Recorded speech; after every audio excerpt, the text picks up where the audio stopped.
Disputing late payments on Credit Karma is a straightforward process.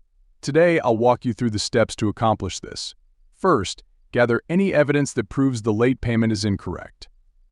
This might include payment receipts, confirmations of on-time payments, correspondence with the creditor regarding the late payment issue, and bank statements reflecting the disputed payment being made on time. Then, follow the instructions provided by your chosen method to submit the dispute. Be clear, concise, and factual in your explanation of the error, and include copies of your supporting documentation. Carefully review your Credit Karma report and identify the specific late payment you believe is inaccurate. Note the date, creditor, and account details. Choose your dispute method.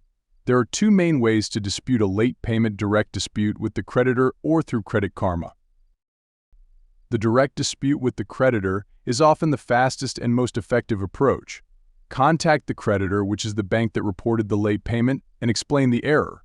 Provide any documentation you have to support your claim, such as payment receipts or bank statements. Both the creditor and credit bureau have a legal obligation to investigate your dispute within a specific time frame, usually 30 days. You will receive updates on the progress of the investigation.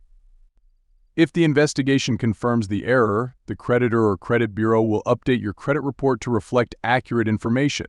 They might request additional information from you or the creditor. If there isn't enough evidence to confirm the error, the late payment might remain on your report. Navigate to the section of the app or website where you can manage your tickets, labeled as My Tickets or Tickets. Set the selling price for your tickets.